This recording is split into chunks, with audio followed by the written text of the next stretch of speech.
All right, so today we're diving deep, really deep into the conflict in the Gaza Strip. It's a story that, frankly, just gets more complicated and more tragic as the days go by. And, it really highlights how much human suffering is intertwined with all this military action, with international implications that seem to just grow by the day.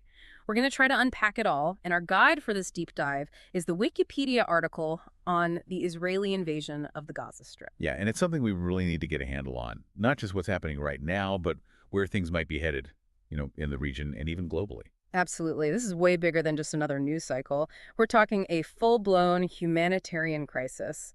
And to really grasp it, we have to rewind a bit, back to October 7th of last year. That's when Hamas and those allied Palestinian militant groups launched that massive, multi-pronged assault on Israel. I mean, it shook the whole region, and the immediate aftermath was just pure chaos.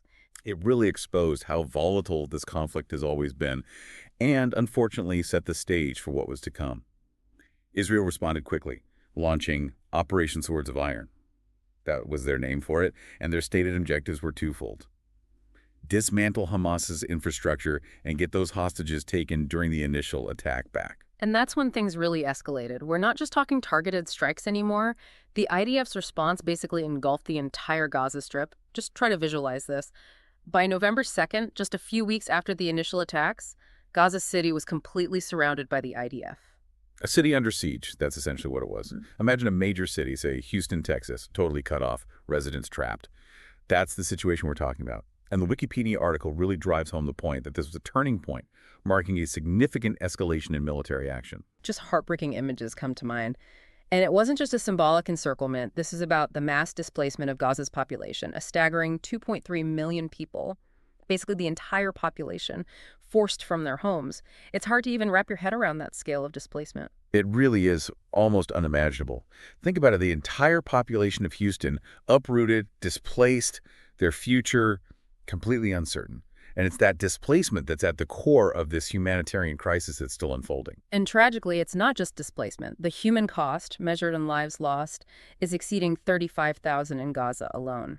And that number, sadly, it keeps climbing. Thousands of women and children, the most vulnerable among us, caught in the crossfire. It's a brutal reminder that conflict rarely cares who it arms. And, it's easy to get caught up in the numbers. But each one of those casualties, each one represents a family torn apart, a future destroyed. There's no measuring the true human cost. It's just devastating. And the impact on the children who survive this, it's unfathomable. I mean, the article talks about how this conflict has ripped away any sense of safety and security for an entire generation. Imagine growing up in a place where there's nowhere safe, where violence is just a normal part of life. It's a reality no child should ever have to face. And it's deeply concerning when you think about the long-term consequences of that kind of trauma, both for those individuals and for Palestinian society as a whole. This is a tragedy that goes way beyond the borders of Gaza. The international community has definitely taken notice. For example, the article mentions how countries like Turkey have recalled their ambassadors in protest.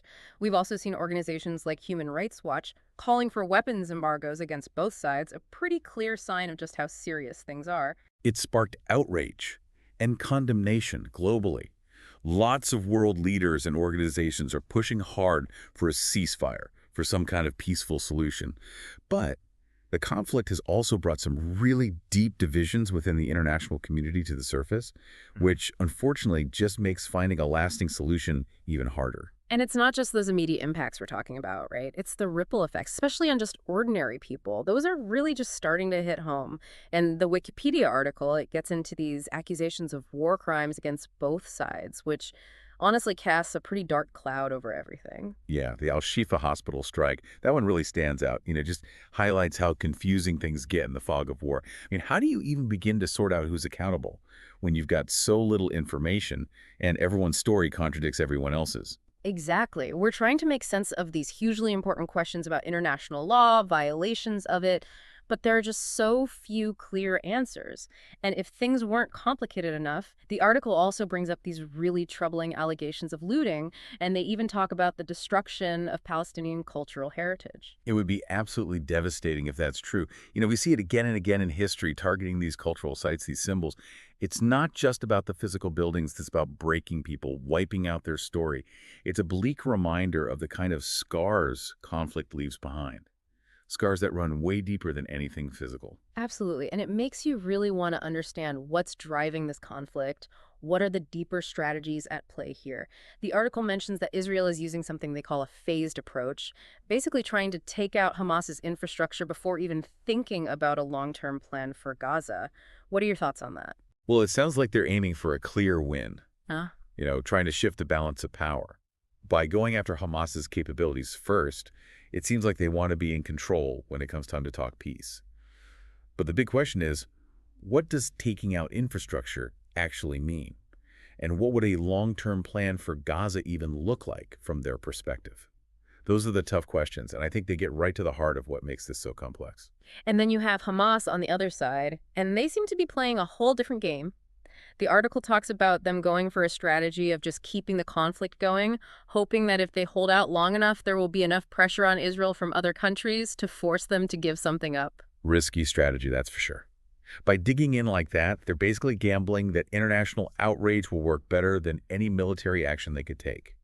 And there's no guarantee that will work. Which means, in the meantime, the people of Palestine are the ones who continue to suffer. Really makes you think about how each side defines winning in this whole thing. For Israel, maybe it's about having the upper hand militarily, dictating the terms of any kind of peace agreement and making sure their people are safe. But for Hamas, it could be about showing they won't back down, using global pressure to get what they want.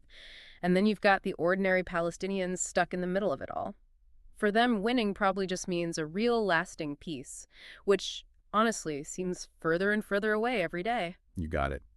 One of the most important things to remember about this conflict is that there are so many different sides to the story, each with its own logic, its own heroes and villains, its own idea of what a fair and lasting peace would even look like. And to really grasp that complexity, we can't ignore the literal underground battlefield that's become such a signature of this conflict.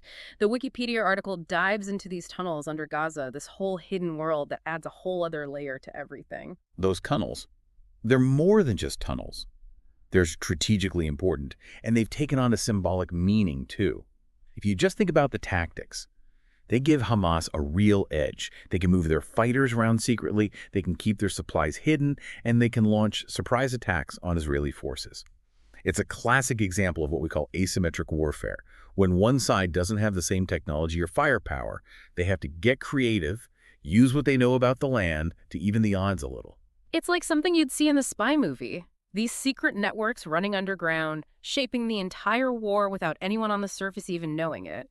And it makes you realize how uneven the power is here. You've got Israel with all its advanced weapons, complete control of the skies, and then you've got Hamas forced to operate underground, using every bit of their knowledge of this specific place just to stay in the fight. Speaks volumes about their desperation, but also, wouldn't you say, about just how determined they are to resist. No doubt about it. Those tunnels, they represent incredible human ingenuity, but they're also a really stark symbol of what people will do when they feel backed into a corner, when they feel like they have absolutely no other choice. And it makes you wonder, with a conflict this deep, this complicated, where traditional ideas of winning and losing almost seem impossible to define, what will it even take to end the violence? What would a path towards a real lasting peace even look like in this kind of situation? It really makes you think about the long game, you know? We've talked about the immediate destruction, the terrible loss of life, the whole geopolitical chess match.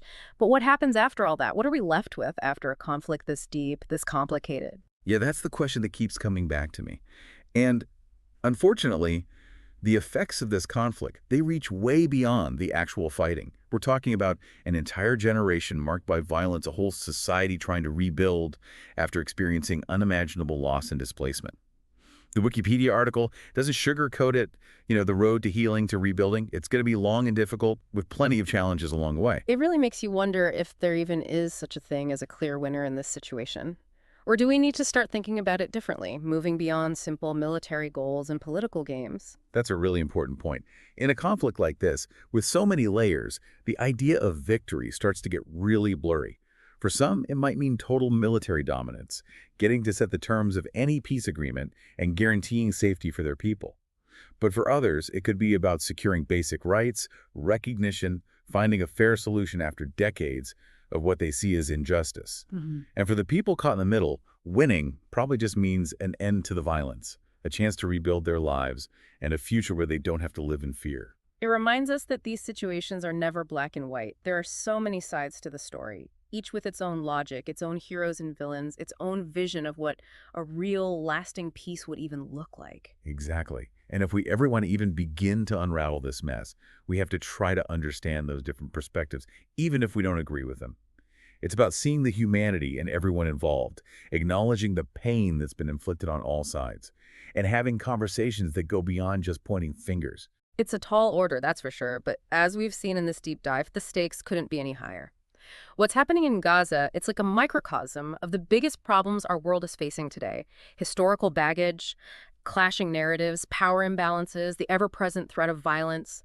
It shows us that finding peace means choosing empathy, seeking understanding, and being willing to accept that there are no easy solutions. Well said.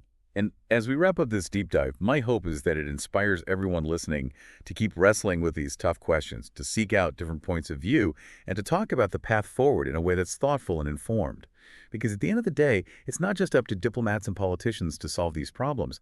It's on all of us as global citizens to figure out how to build a more peaceful future.